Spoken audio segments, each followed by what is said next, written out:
Hi, it's Roxy in her journal, and this is a vlog nobody asked for, but this is kind of special for me because this is an invitation of the Santo Rosario Parish chapter 33 years of unity, love, and faith with Yahweh El Shaddai. And for those who would like to know some basic information like when, what, and where, ganito po yun. So for the what, anong meron?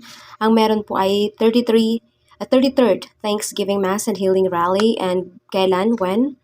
That would be on November 27 of 2024.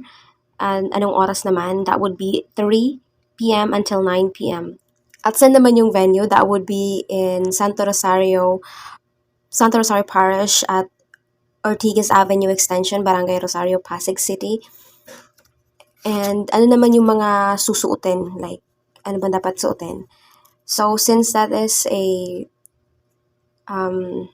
yung reason kung bakit ka pupunta doon is anniversary with the Lord. So, I would suggest that you would wear a decent, yung kasuotan ba natin, you have to be, conscious with it. Although, if you would prefer wearing like yung mga crop tops, ganun, I hope that sa occasion na to, you would kahit sa araw na to lang, wag po natin munang isuot yung mga ganon. Let's be formal as much as possible. Hindi tayo sana maging agaw atensyon because hindi sana tayo yung magdala ng reason kung bakit yung mga mag-a-attend na iba is magkakaroon sila ng dahilan not to attend anymore because, yun pala yung ginagawa nila like, ganun pala yung celebration nila, bakit ganun yung mga suot nila. It sounds like a party na hindi na siya for the Lord, parang ganon. So, I hope that we would, maiwasan natin yung ganon. And so, I would like to let you all know that this is not just an invitation coming from me not totally stranger. However, parang dayo lang sa Santo Rosario because I came from Eastern Samar and sa Barangay Dapdap Chapter. So, yun dun po kami. And then, nag-attend lang po ako dito sa Santo Rosario Parish for like 6 months or more. And, kumbaga, hindi pa ako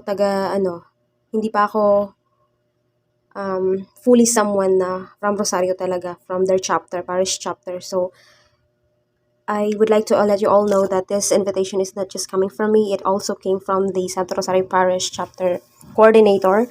And please, I want to let you all know that we are just used as an instrument and channel to give you the invitation because the real invitation is coming from him. And if you have time, if you have a spare time, please do come and sana magkaroon tayo ng time, although, we have a lot of things to do.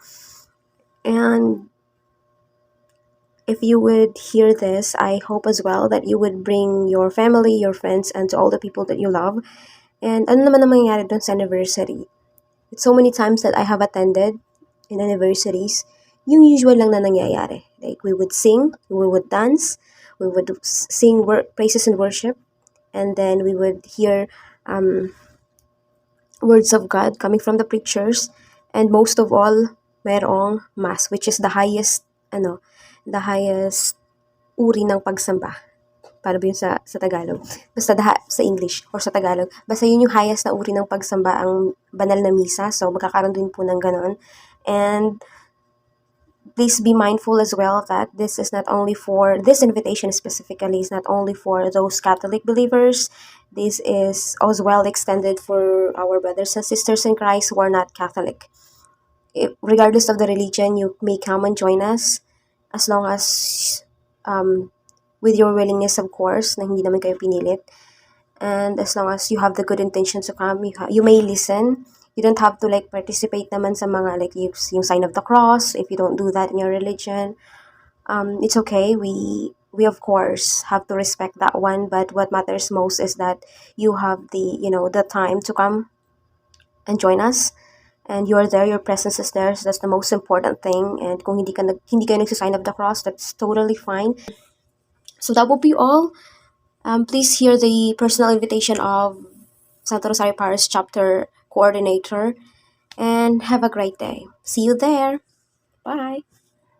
Hello, magandang gabi po sa inyong lahat. Ako po ang coordinator dito sa Rosario Chapter. Nag-iimbita lang po ako sa inyo na umattend kayo sa aming anniversary, 33 years anniversary po namin sa November 27, ngayong 2024. Ang umpisa po ng aming anniversary ay 3 p.m. to 9 p.m.